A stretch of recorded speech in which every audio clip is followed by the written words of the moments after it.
warahmatullahi wabarakatuh. Ketemu lagi dengan kita kelompok 1 Ekonomi Makro Islam. Jadi pada kesempatan kali ini saya dan teman-teman saya akan mengambil satu tema atau satu judul yang cukup menarik, yaitu rekam jejak pendapatan nasional Indonesia. Jadi sebelum kita memasuki materinya, saya akan memperkenalkan kelompok saya terlebih dahulu. Yang pertama ada saya sendiri, Alvina Amara Fitri dengan NIM 401200148.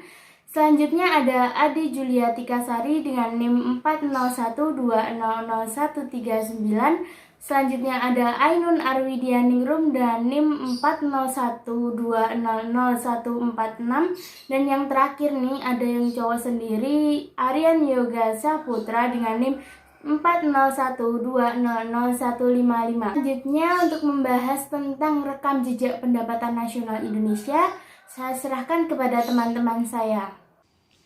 Perkenalkan, nama saya Ade Julia Tikasari. Di sini saya akan membacakan data PDB pengeluaran Indonesia pada tahun 2019 dan 2020. Bisa kita lihat pada data PDB bahwa pada tahun 2019 bahwa pada triwulan pertama tahun 2019 PDB pengeluaran sebesar 2.625.125,70 miliar dengan perubahan presentase sebesar min 0,52%. Pada triwulan kedua 2019, PDB pengeluaran sebesar 2.735.403,10 miliar dengan perubahan presentase sebesar 4,20%. Pada triwulan ketiga, PDB pengeluaran 2019 sebesar 2.818.721,50 dengan perubahan presentase sebesar 3,05%. Dan pada triwulan keempat tahun 2019, PDB pengeluaran sebesar 2.786.787,50 miliar dengan perubahan presentase mencapai min 1,74%. Pada tahun 2019 ini, seperti biasa negara mengalami penurunan presentase pengeluaran dari triwulan keempat tahun sebelumnya. Penurunan tersebut berkisar min 1,29%. Pada triwulan kedua, kenaikan kembali terjadi mencapai 110.277,40 miliar. Dan dari triwulan ketiga menuju keempat, penurunan kembali lagi terjadi. Selanjutnya, PDB pengeluaran pada tahun 2020. Pada triwulan pertama, PDB pengeluaran sebesar 2.703.149 miliar dengan perubahan presentasi sebesar min 2,41%. Pada triwulan kedua tahun 2020, PDB pengeluaran sebesar 2.589.818,10 miliar dengan perubahan presentase sebesar min 4,19%. Pada triwulan ketiga tahun 2020, PDB pengeluaran sebesar 2.720.478,50 miliar dengan presentase sebesar 5,05%. Dan pada triwulan keempat tahun 2020, PDB pengeluaran sebesar 2.708.997,10 miliar dengan perubahan presentase sebesar min 0,42%. Pada tahun 2020 ini cukup berbeda dengan tahun sebelumnya karena peningkatan terjadi pada triwulan ketiga mencapai 130 miliar dari triwulan sebelumnya. Namun pada triwulan keempat mengalami penurunan kembali. Jadi yang selanjutnya yaitu kita akan membahas tentang analisis pendapatan nasional di Indonesia pada tahun 2019 dan tahun 2020. Jadi sebelum itu perkenalkan dulu, nama saya Ainun Arwidianingrum dengan NIM 401200146. Jadi bagaimana sih caranya kita bisa tahu tingkat pertumbuhan ekonomi pada suatu negara?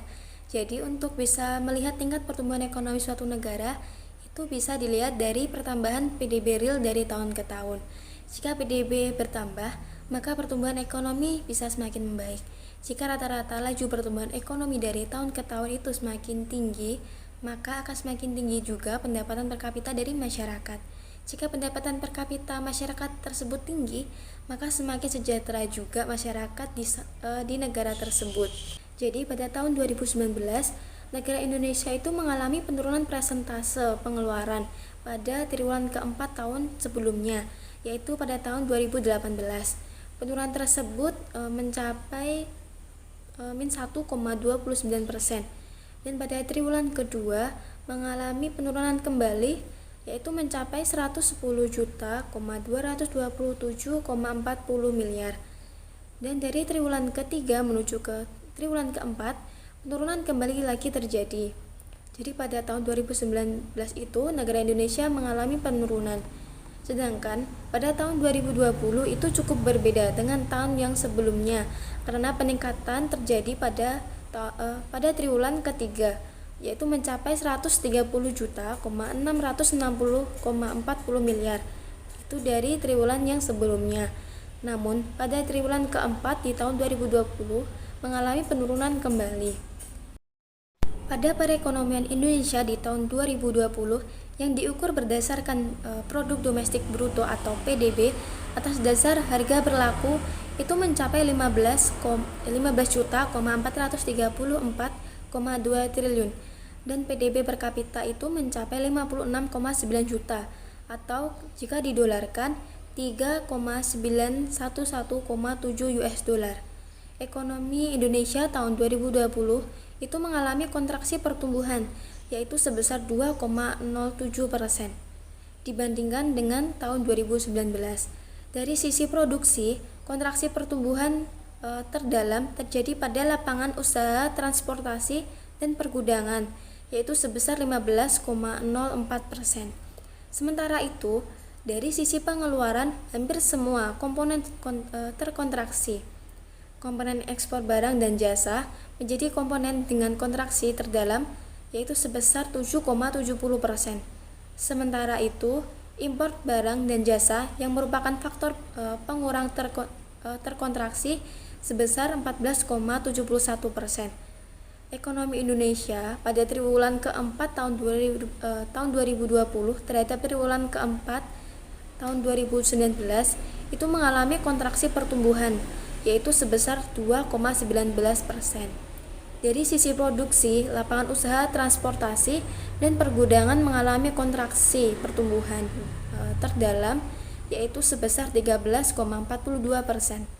Dari sisi pengeluaran, komponen ekspor barang dan jasa mengalami kontraksi pertumbuhan terdalam sebesar 7,21%.